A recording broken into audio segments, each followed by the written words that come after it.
Defensively, I thought we played the line of scrimmage real well with our defensive front. They weren't able to run the ball well between tackle to tackle. We had 4 sacks, which is the most that we've had so far this year.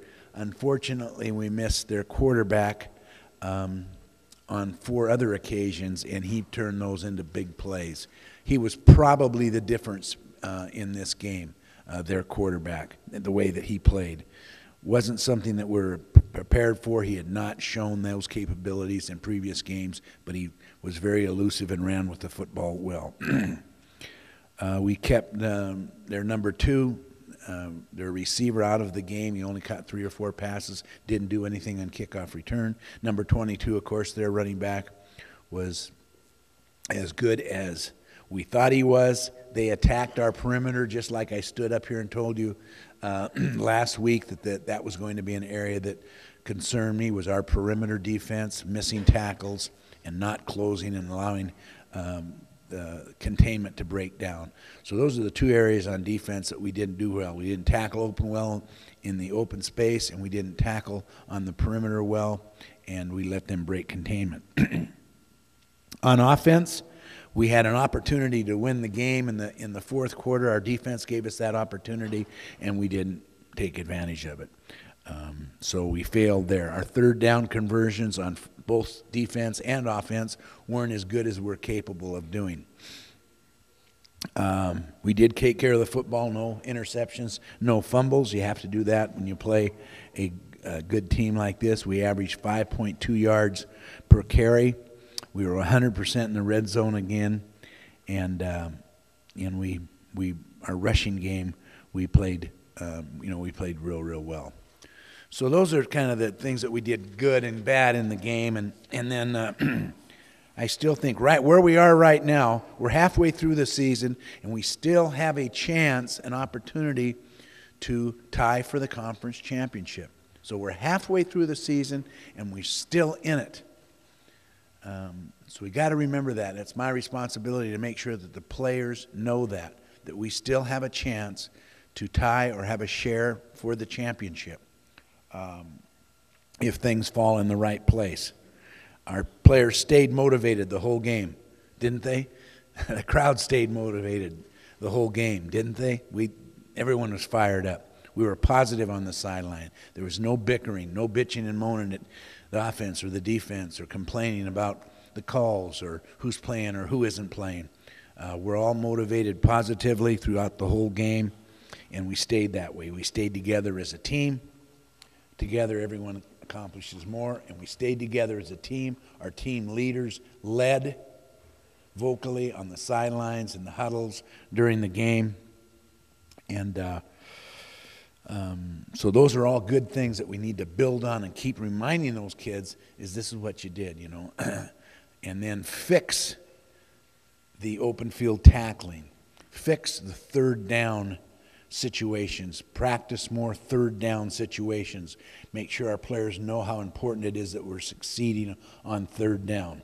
And then we need to play just a little bit better for the Rice game. And that's how I always ask the players, you know, we have a chance to still tie for the championship. We have a chance to still have a winning record. We have a chance still to go to a bowl game. We have a chance to be the first player in Texas Western history or UTEP history to have 3 bowl rings on your hand. No one else has ever done that before. But some of you players have that opportunity and that chance. But it's like eating an elephant. How do you eat an elephant, Brian? One bite at a time. One bite at a time.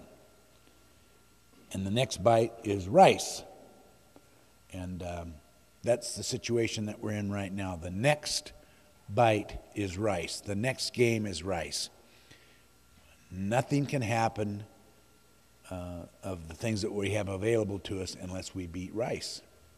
And it starts tomorrow in practice. Anything else about the Houston game?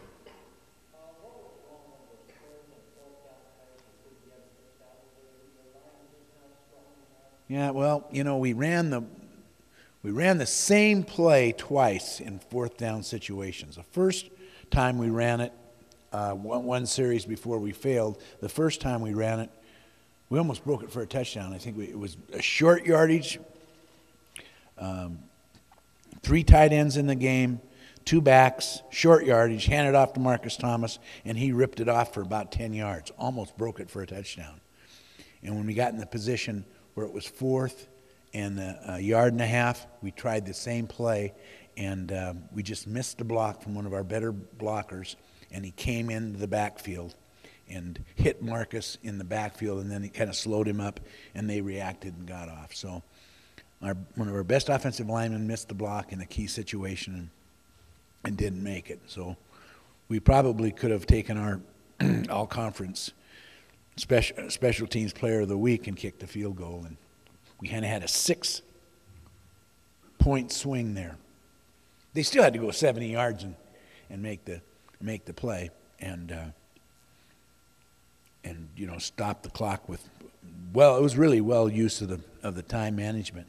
Had 1/10 of a second left before the half, so they used that. I don't know, pretty calculated on that. We need to hire an older timekeeper that is slower with the button. This guy was accurate.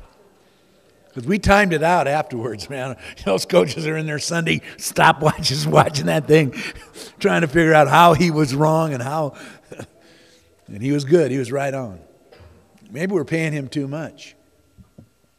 No, but it was the right thing. We didn't have to give it up. We could have stopped him.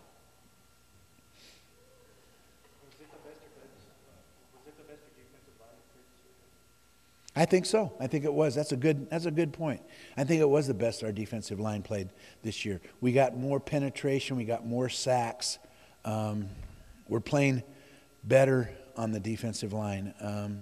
It'll be interesting to see how we do against Rice because they have the same type of quarterback that is real agile back there. Maybe we were surprised that we got back there and didn't know how to tackle the damn quarterback. I don't know. But we certainly gave up containment. We have some drills that we do, and we will continue to do more of those drills for containment. We've got to be able to contain the guy and make him step up inside to where our more bodies. But I thought they played pretty good, particularly against the inside run too. They hurt us where we hurt us where our weakness is and where their strength is on the perimeter.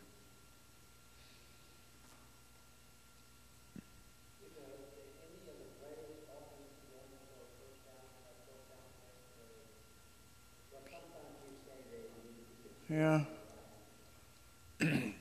No, we took a time out and discussed it. And there was a lot of discussion right there. And I just kind of stepped in and said, okay, this is what we're going to do. So it was all on me. Eric Price mostly calls all the plays. But I take credit for that one. Yeah, damn it. Where are your kids when you need them the most?